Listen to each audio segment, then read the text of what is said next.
Welcome to What's Up Wichita, the station that is often duplicated but never imitated. And today I'm very honored to have a very special guest, a dear friend who I've known most of my life, my adult life in particular.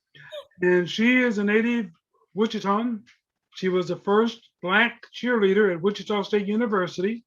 And her name, most of you will know her by the name Joan Huff. Welcome to the show, Ms. Huff. Thank you so much, James. Great to be here. Now, Joan, I want you to start with your. You went to Louverture, Right. and you didn't go to high school here in Wichita.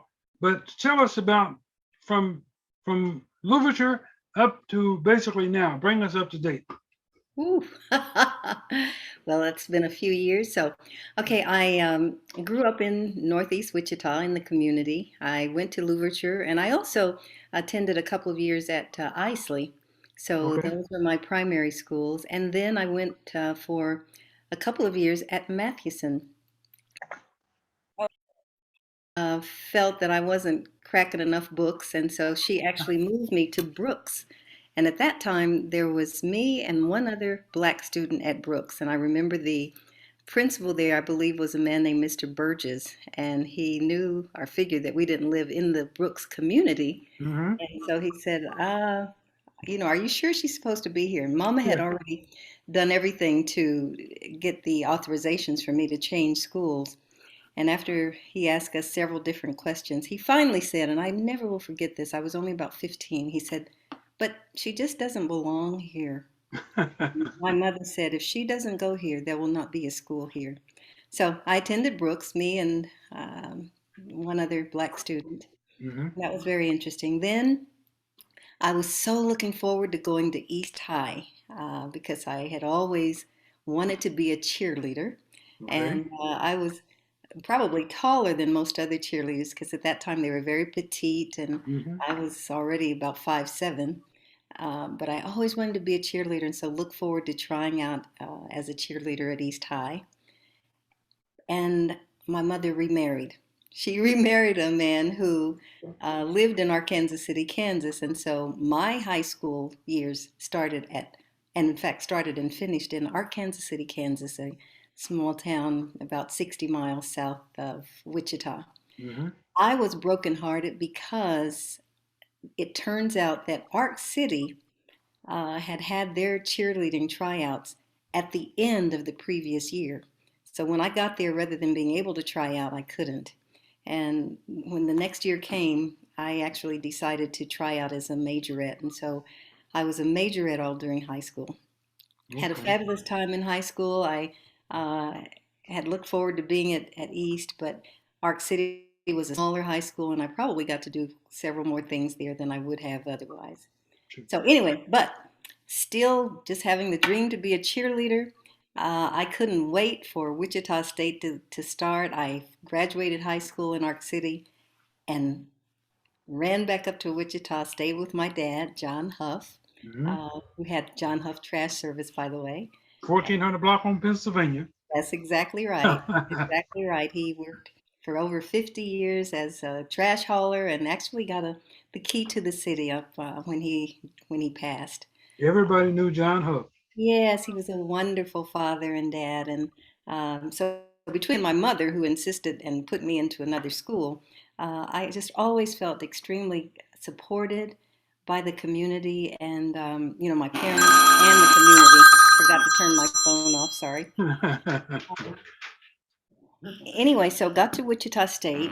My dream to be a Hold up, cheerleader. hold up. Before you go there, I want to ask you because you mentioned Louverture. Was Louverture the old Louverture or the new Louverture? Well, I'm sure it was the old Louverture right there by McKinley Park, McAdams Park. No, that would have been the new one. The old one was at 13th and Washington, Mosley, 13th and Mosley, Oh, okay, it was the new and it one. went from grades 1 through 6, and it was all black. And then they built the new one over where you're talking about the 14 or 1500 block on Ohio. Yeah, that was the Okay, one, so but it that's was the new. still You all went to the black. new one. Well, tell me about some of the teachers that you had. Do you Uh, remember that you can remember? sure, I'm glad you're asking me, James, because um, my life is so supported, so encouraged, so motivated by the many shoulders in the community, the people who loved me and encouraged me, and in fact, encouraged all of us as Black students. People like Mr. Carter, who I believe was the principal at Louisville when I went there. Yeah, Uh, Mr. Wilbur Carter, yeah, Mr. McAdams, who was at well, what used to be called McKinley Park. I think it's called McAdams Park now. Emerson McAdams, Yeah, a Mr. Owens, who was at Isley, a Mr. Morgan, who was just a community Walter leader, Morgan, music teacher who taught everybody and was so mhm, encouraging. A woman named Mrs. Pitts, Verna Pitts, who I'll always remember was my Vernon third grade Pitts, teacher. Yeah. Um, a woman named Mrs. Jeter, who never taught Dorothy me. Jeter. Her husband I was a don't remember her dentist. first name. You know, we didn't get to call anybody by first name. Yeah, right. As they said, you put a handle on it. It was either Mr., Mrs., or Aunt or something. And a woman named Mrs. Grubbs, who lived next door to us, she was also a music teacher and a very active woman in the community. And of course, people like Chester Lewis, um, Mr. Moore, who was a barber, he cut hair, and Yes, on 9th Street there. yeah, yeah, and Dr. Val Brown Sr. Hmm. I and one of his sons is a doctor now, but I'm talking about senior. Senior, yes, So wonderful, and I remember would even make house calls if you were sick at home. Everybody yes, knew Dr. Brown. yes. Yes, Um, today. so just so many people in Northeast Wichita, and it was just uh, you felt loved, you felt encouraged, you felt chastised if you weren't doing the right thing, being Sure. in the community. Anyway, so get to Wichita State. Um, am looking forward to my dream of being a cheerleader, and I tried out my first year there. And when I tried out, it didn't seem like anybody else was really that interested. And so it was a small group of people there, and I did not make the squad. I felt that I should have, but I didn't. And so I just was determined to try out and do better, I guess, the next year. Excuse me, but were you given any reason why you didn't make the squad? Nope, just didn't call my name. I didn't make it. Yeah, okay. No. Okay. And very interesting, James, by the next year, the there was just a total difference because somehow there was an impetus to see what was going on with the cheerleaders, and the place where the tryouts were held this particular year was much larger, and it was absolutely packed with people. Hmm. um, I believe, I'm not sure exactly what caused it. I think that I think there was just an interest in a question about, well, were there so many African Americans on every single one of our athletic sports teams, Hmm. but no Black cheerleaders? So bottom line is, the place where the tryouts were held that second year was packed with people, Black and white. They um, we had the tryout. I thought, surely I made it this year. I just really felt that I did a great job, frankly. They had six cheerleaders. They called five names, and they called that sixth name, and I was one of them. There were two alternates. They called name number 7 and name number 8, and my name was not called at all. It was so interesting, James, because people just filed out of that arena. Sure. I left heartbroken. I just really felt that I should have made it. Went home, probably cried myself to sleep, and apparently, several days later, my dad woke me up saying, "Joan, wake up, wake up! You're on the front page of the paper." And sure enough, the headline was "Negro Added as Cheerleader," and there was this big picture of me, Joan Huff.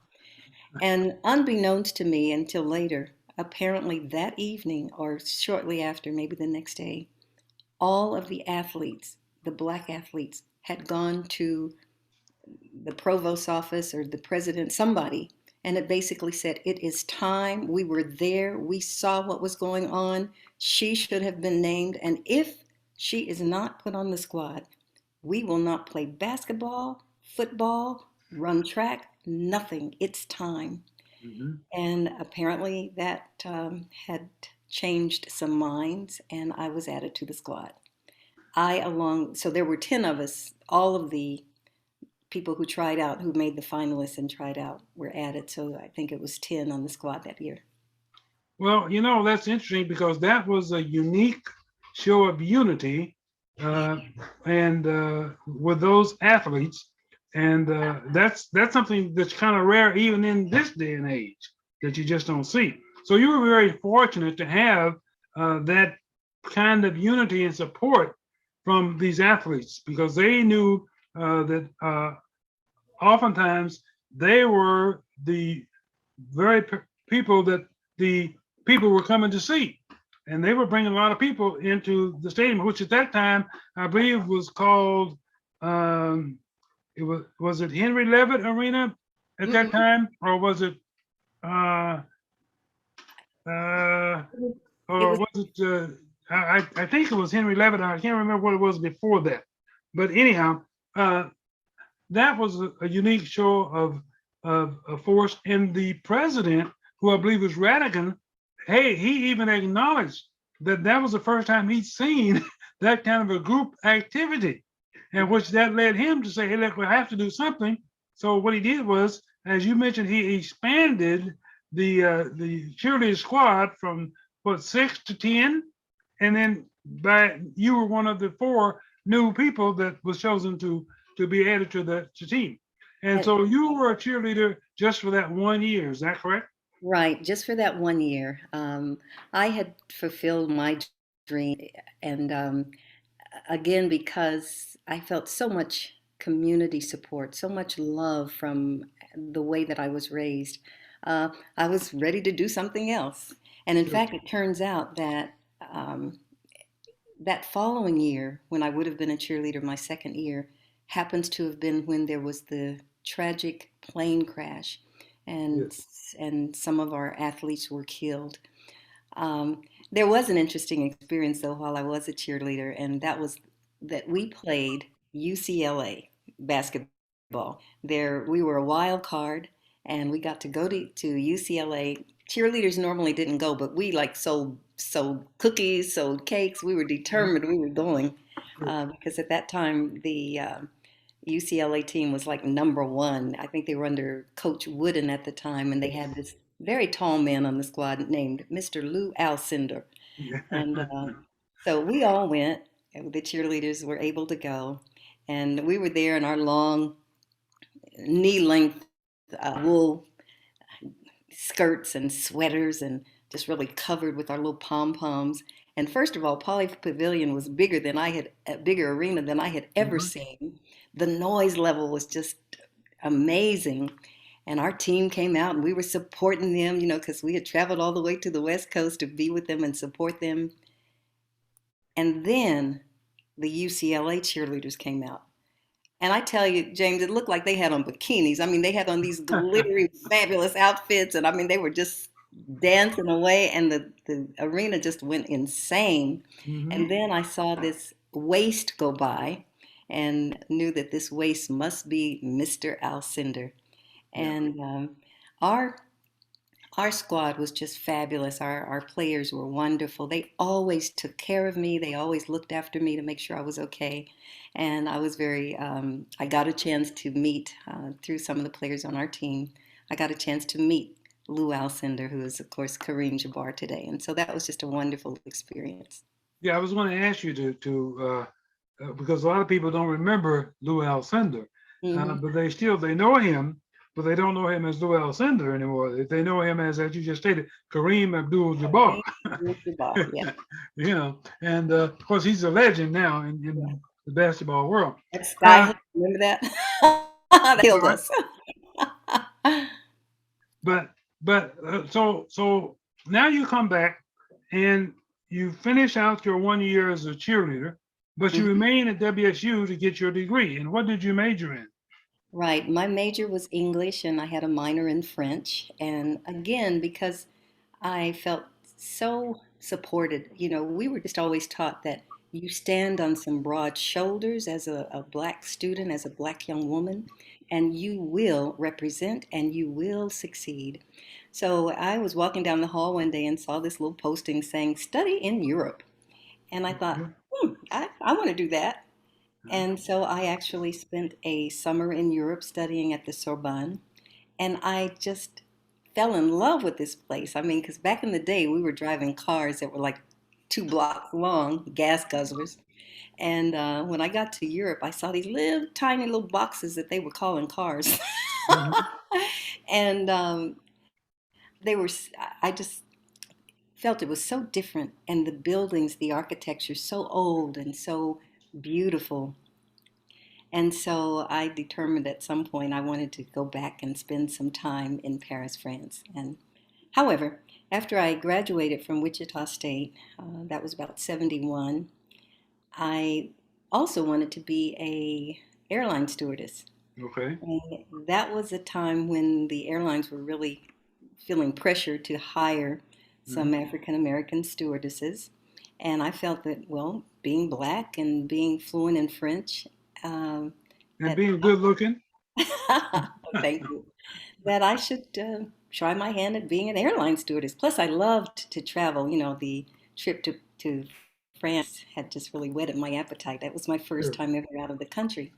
So however, there was a financial crunch happening about that year, and I wanted to fly for Pan American or Trans World Airlines, Sure. neither of which exist today, but they were the big international carriers. Hmm.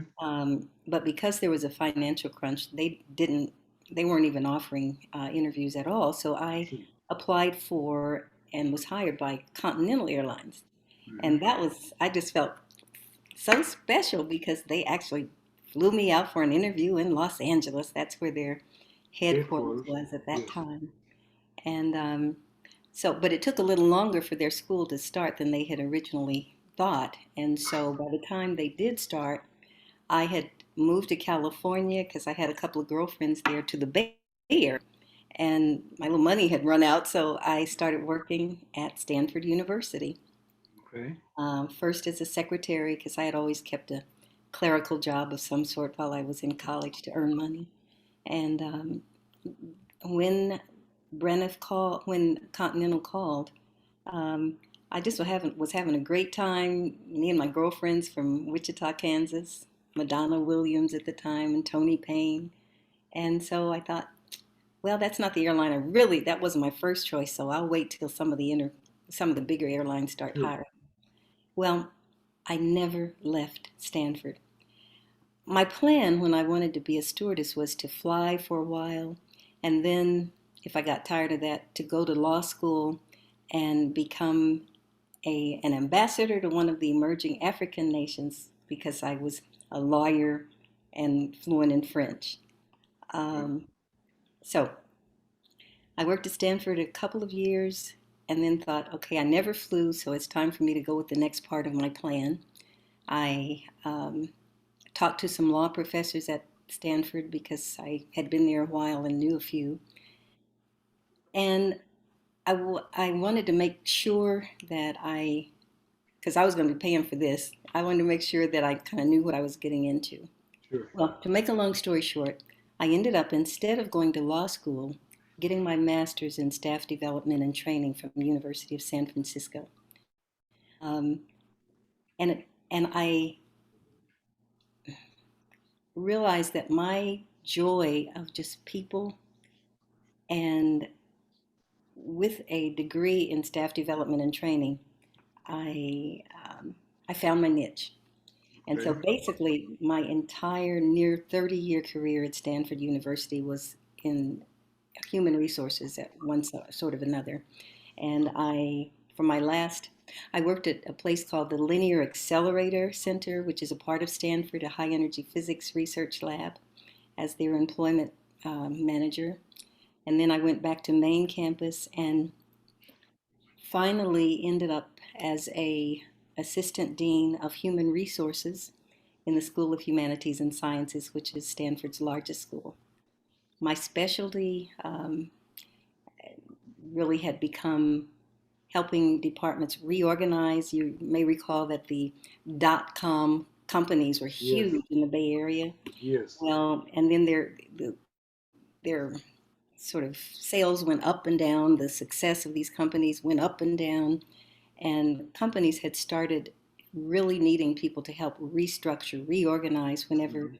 things were down, and they needed to just be as efficient as possible um, in their employment. So I that became my specialty: employee relations, Okay. what was happening to people as these changes in organizations and companies were happening, developing policies around um, all kinds of things, age discrimination, gender discrimination, etc. And I loved it, and basically ended up reorganizing my own department and being able to walk away with severance pay. Um, Okay. at which time I then went back to Paris.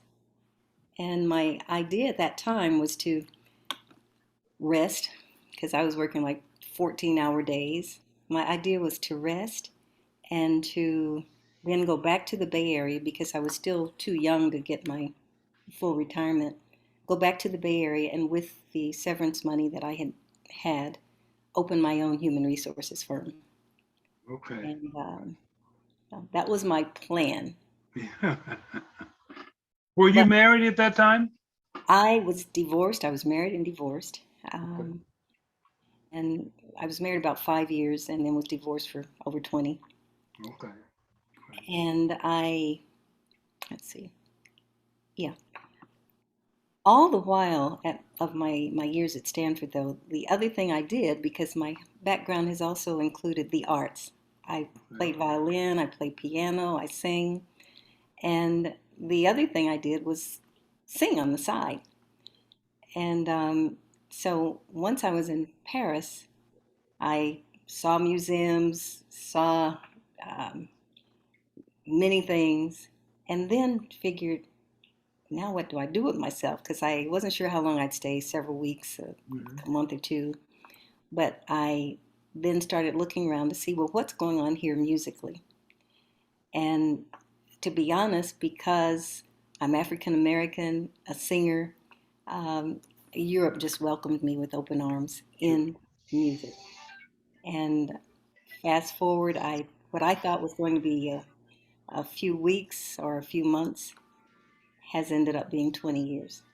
And I have had the privilege, James, of singing all over. I've been to Africa to at least 14 different companies, often with the American Embassy. I have been to Russia, I've been to Germany, I've been to Sweden, I've been to Britain, and of course, I have come back to sing from time to time here in America. And so just had a wonderful time.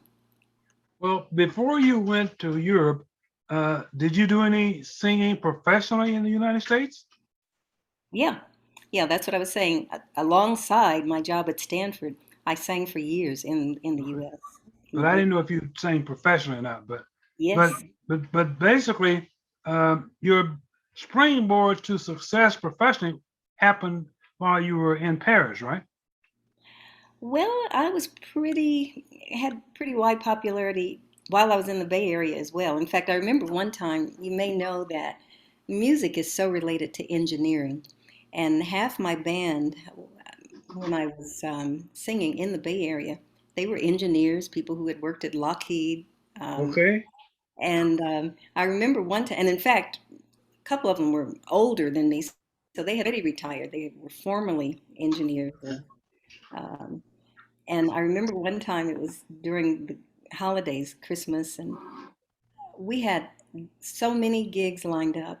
And I remember saying to the guys, look, you guys are retired. I'm still working during the day. I can't do this. So we're going to have to cut some of these gigs loose, or you need to get another singer. So I worked quite a bit in the Bay Area alongside my job at Stanford Okay. and raised a son because I was divorced. Now, you currently reside uh, in Paris, is that correct? That's right. Okay. And You still travel back to the United States. I believe you do New York, do you Las Vegas, some major cities here in the States?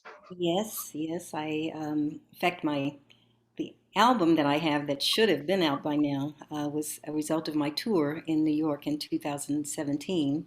And I also perform here in Las Vegas. I have performed actually in Wichita at the music building there, thanks to the Delta Sigma Thetas, which I'm one. Okay. The sold out crowd there. Um, in California, of course, and other places in America, yes. Okay. So, when you spent all that time at Stanford, you said for 30 years, Nearly, yeah. and did you ever think that you would be a professional jazz vocalist at that time? Yeah, because James, I really work professionally on the side, even in the Bay Area. And so I did not know that I would be as embraced in Europe because I had not sang there, had not sung there. But I was very pleasantly surprised to be so accepted. But then, as I know now, given the history, I shouldn't have been surprised because African American musicians and artists have been welcomed and embraced Yes. in Europe for many, Yes. many years. Certainly starting in World War II, World War Hmm. One, people like Josephine Baker, Yes. Red Top, another singer. Just there have been so many who have Sure. been truly welcomed, embraced in Europe. Sure. So that brings me to another point. What do you see uh, as the difference in Paris, France, Europe in general, as opposed to the United States in terms of race relations? Mm, that's a very good question. I've thought quite a bit about that. I believe that it has a bit to do with the history of race relations in both areas. Europe has never, for the most part, I think I'm right on this. Europe has never had slavery the same way that America had slavery.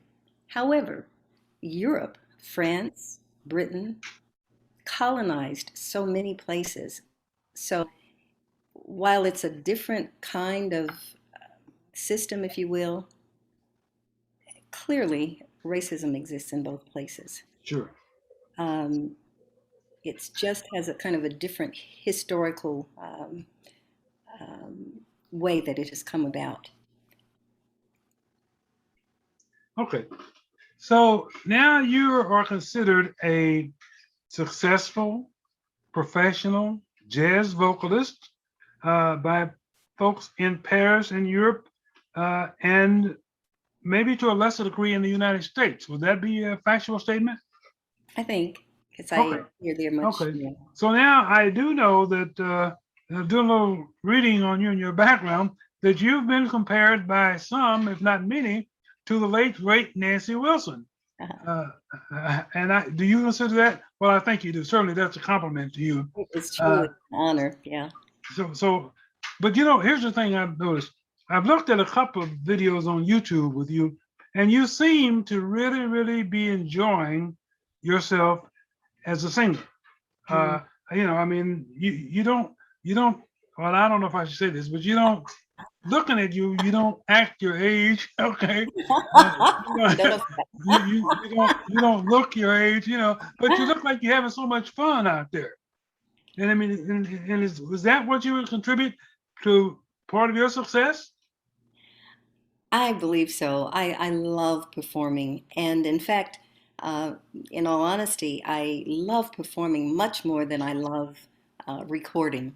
There are a lot of, I could have had many more CDs recorded, Sure. but being in the studio to me seems so unalive. And the joy I find in performing is the face to face with the audience, the way of expressing to live audiences, what you're trying to communicate. And so this last year and a half has been particularly tough for me.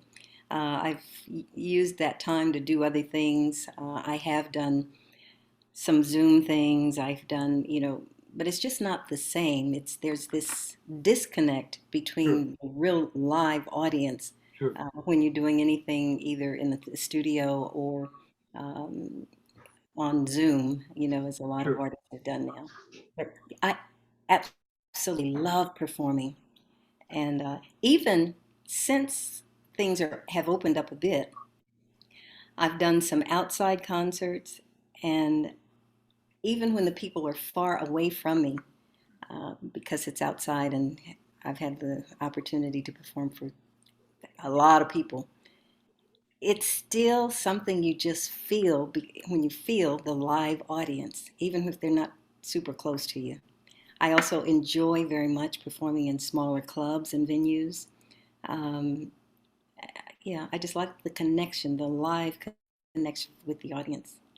And that was going to be my next question. I'm glad you answered that because I was going to ask you if you preferred large concerts where, there's you on the stage and there's thousands of people up in the audience, but there's no interaction, as opposed to when you're in a smaller club where there's maybe 300 or 400 people and they're all up close to you and they're dancing and they're doing whatever thing, and you kind of get involved in that. Your adrenaline gets to flowing. You know what I mean?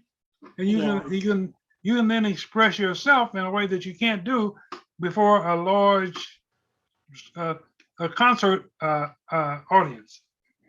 that's very true for me personally. I think there are some artists perhaps who prefer these huge arenas, Mhm. and that's certainly where you make more money. Sure. But I love a smaller venue. 500, that's a nice Mhm. number for me.